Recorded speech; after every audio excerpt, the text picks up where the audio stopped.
যখন এক সফরে যাচ্ছিলেন হঠাৎ খুব আবদার কারণে একটা গাছের তলায় বসে বিশ্রাম নিচ্ছিলেন।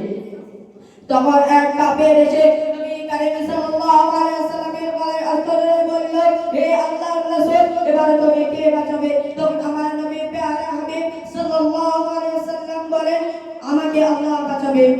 তখন কাফেরের হাত থেকে অস্ত্র লাগাতে কাঁপতে মাটিতে পড়ে গেল এবং আমার নবী দয়ার নবী প্যারা হাবিব সাল্লাল্লাহু আলাইহি ওয়াসাল্লাম মাটিতে থেকে উঠে কাফেরটিকে বললেন, হে কাফের, এবার তুমি কে বাঁচাবে? কাফের আল্লাহকে মানত না, আল্লাহকে এক বলে বিশ্বাস করত না এবং নবী করিম সাল্লাল্লাহু আলাইহি ওয়াসাল্লামকে মানত না। তিনি বললেন, আপনি ছাড়া আমাকে কে বাঁচাবে?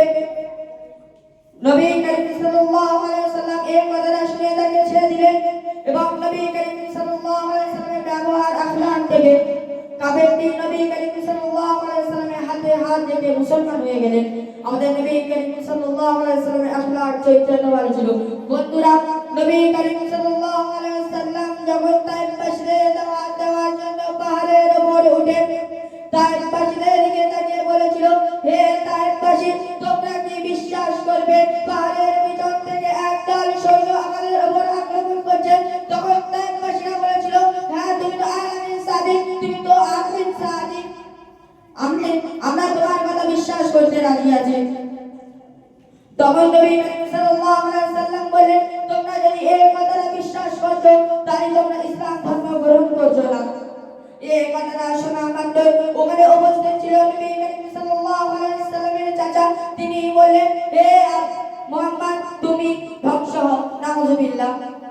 তাদের কোরআন কারিমের ভিতর ইরশাদ হচ্ছে, তাব্বাত ইয়াদা আবি লাহাব ওয়া তাব, আবু লাহাবের দুই হাত ধ্বংস এবং আবু লাহাব। নবী করিম সাল্লাল্লাহু আলাইহি ওয়াসাল্লাম যখন রাস্তা দিয়ে হেঁটে হেঁটে যাচ্ছিলেন, কাফেরের দুষ্ট ছেলেরা নবী করিম সাল্লাল্লাহু আলাইহি ওয়াসাল্লামের দিকে এমন ভাবে পাথর ছুঁড়তে লাগলো যে নবী করিম সাল্লাল্লাহু আলাইহি ওয়াসাল্লাম এত আহত হয়ে গিয়েছিলেন যে মাটিতে লুটিয়ে পড়ে গিয়েছিলেন। তখন ফেরেশতারা আল্লাহর রাসূলের কাছে আসে এবং বলেন, হে আল্লাহর রাসূল, তুমি একবার আমাদেরকে আদেশ দাও, আমি সারা তায়েফবাসীদেরকে ধ্বংস করে দেব। তখন আমার নবী প্যারা হাবিব সাল্লাল্লাহু আলাইহি ওয়াসাল্লাম বললেন, না, তুমি ওদেরকে ধ্বংস করো না, ওরা একদিন না একদিন ইসলাম ধর্ম গ্রহণ করবে। আমাদের নবী করিম সাল্লাল্লাহু আলাইহি ওয়াসাল্লামের আখলাক চরিত্র ভালো ছিল। আর ইরশাদ হচ্ছে, ওয়া মা আরসালনাকা ইল্লা রাহমাতাল লিল আলামিন, অর্থাৎ আমি আপনাকে পাঠিয়েছি সারা জগৎবাসীর জন্য রহমত হয়ে। বন্ধুরা, মহানবী হযরত মুহাম্মদ সাল্লাল্লাহু আলাইহি ওয়াসাল্লামের আগমনের পূর্বে পৃথিবীতে ধর্মীয়, সামাজিক, সাংস্কৃতিক ও রাজনৈতিক অবস্থা অত্যন্ত শোচনীয় ছিল। সেই মূর্খতার যুগে নবী করিম সাল্লাল্লাহু আলাইহি ওয়াসাল্লাম এসেছেন। তখন নারী জাতির ছিল না সামান্য মর্যাদা, ঘোরাঘুরি, রাহাজানি, মদ্যপান, নেশা, চেনা ছিল তখন নিত্যদিনের অভ্যাস। দরিদ্র ও নিঃস্ব জনগণের রক্ত শোষণের জন্য সমাজের ভিতর প্রচলিত ছিল শোষণ হাতিয়ার। ঠিক এমনই সময় মজলুম মানুষকে মুক্তি দিতে, সৃষ্টির মহান উদ্দেশ্যকে তুলে ধরতে, অন্যায় অপরাধ সত্যাকে বন্ধ করতে, নারী জাতির বঞ্চিত অধিকার ফিরিয়ে আনতে, এই বিশ্বের মানুষকে সুন্দর সমাজ উপহার দিতে প্রেরিত হলেন সাইয়্যিদুল মুরসালিন রাহমাতাল লিল আলামিন মুহাম্মদ সাল্লাল্লাহু আলাইহি ওয়াসাল্লাম। তাই তো কোরআন কারিমের ভিতর ইরশাদ হচ্ছে, ওয়া মা আরসালনাকা ইল্লা রাহমাতাল লিল আলামিন, আমি আপনাকে পাঠিয়েছি সারা জগৎবাসীর জন্য রহমত হয়ে।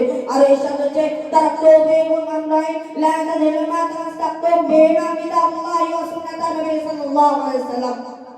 অর্থাৎ আমি তোমাদের কাছে দুটি জিনিস রেখে যাচ্ছি, তোমরা যদি তা আঁকড়ে ধরে রাখতে পারো তোমরা কখনো পথভ্রষ্ট হবে না। তাহলে কোরআন ও হাদিস আল্লাহ রাব্বুল আলামিন আমাদের সবাইকে নবী করিম সাল্লাল্লাহু আলাইহি ওয়াসাল্লামের সুন্নাত এবং কায়েম করার তৌফিক দান করুন। আমিন। ওয়া আখিরু দাওয়ানা আলহামদুলিল্লাহি রাব্বিল আলামিন। আসসালামু আলাইকুম ওয়া রাহমাতুল্লাহি ওয়া বারাকাতুহু।